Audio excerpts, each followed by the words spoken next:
In this tutorial, you will learn the basics of the new enhanced input system in Unreal Engine 5. Earlier, we had to go to Edit, Project Settings, and under Engine in Input.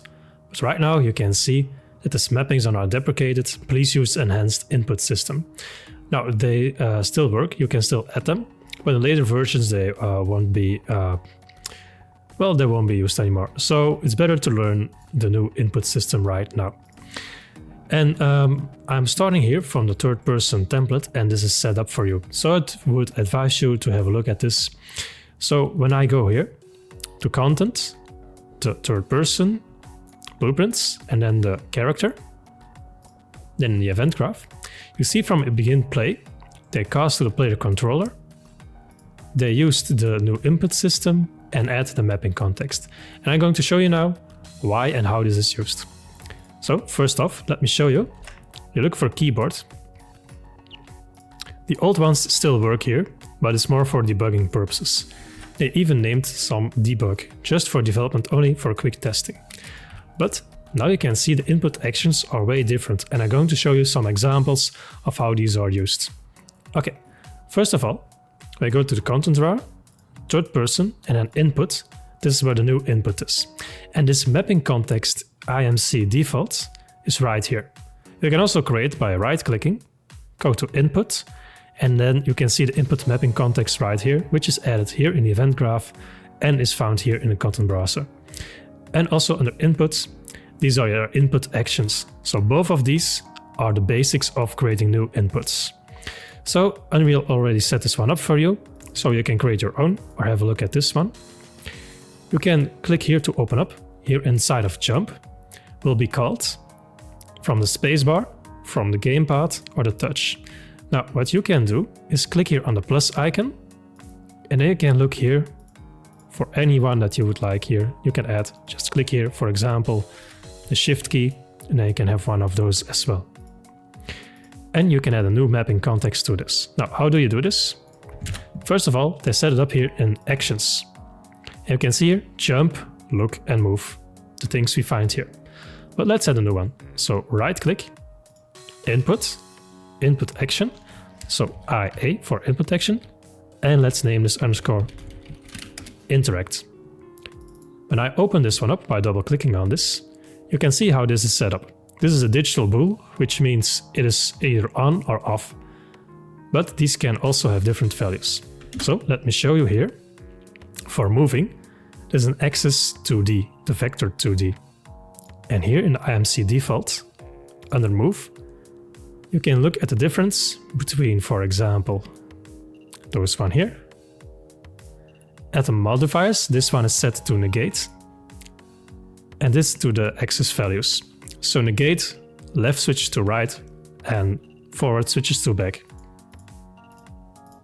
But I think you're interested in adding just basic movements and basic inputs, just like the one you had previously, how we can do that. So let me show you. I created this interact one. This is great. I don't need to put anything right here. Now you can change those values. You can add triggers. So for example, when you hold it, when you hold and release, when it is pressed, then this will be executed. Now you can leave this to none if you like. You can click this arrow right here.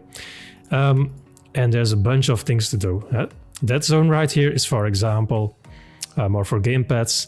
Now I'm going to go over just the basics. So for the basics, this is already set up good by default for interacting. What I'm going to then is in mappings, add on the plus button. And then I can see all the input actions that I created here. So for example, the interact is right here, which I created earlier on by right-clicking input and then input action. Now I can enable this here. And this time let's put it to E, or you can add as many as you like. So for example, F. You can also right-click copy and then create a new one, right-click paste, and then change like this. But this one input action for me will do. And then I hit save. So now you can see I interact, which I can call upon right here in my event graph. You can see interact. And let's create a print screen.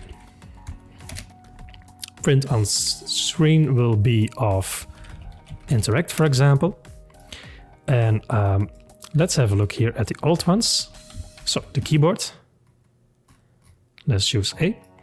Now pressed is actually pretty similar to started, and released is pretty similar to completed. So let me show you. From started, remember this was the E on my keyboard, it will show interact on screen. And you can see here at the top left corner, every time I press the key, interact. But triggered will be during the holding duration that this will be printed in. So I press E one time. Now I did 2 more times, but it printed it more than 3 times. So now when I hold this key, you can see I create some very interesting effect layer. What you can do then, let's say we add a delay node of 1 second. And now when I hold this, it will be printed every second. So I'm holding the key, I'm still holding it, and now I'm letting go. What you can do also, like this. You see that this is still running. So, for example, what you need to do here is you can have jump right here, and then the stop jumping right there. And we can have a look at how this is set up. So when this is triggered, my character will jump, and when it's completed, it will stop jumping. But right now I set it up also to the E on my keyboard. So then it no longer is jumping in air. So this difference, so start if you only want to do it once, and then complete it when the thing is completed, and triggered while holding. So these are the basic things. There's a lot more right here, but these are the very basic of how you can set it up. Have a look at the default templates that they give you. See how they set this up, know where you can find it, know how you can use this input mapping context and this input action, create separate input actions, and in your IMC default or in your mapping context, you can just add them and open this one up and assign a key to them. And in your event graph, find some room for it. And like previously, you can add most things to start it, or to complete it, or if you want to have this hold down, you put it to triggered. Now these are the very, very basics of the new enhanced input action system, and I hope you can create some cool things with it.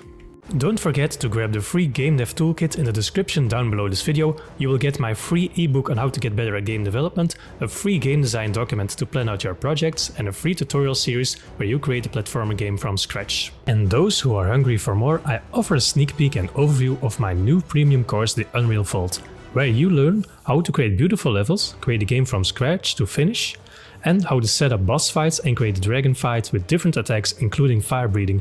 So if this sounds like a good deal to you, I see you there. Click the link and grab your Game Dev Toolkit now while it's still free.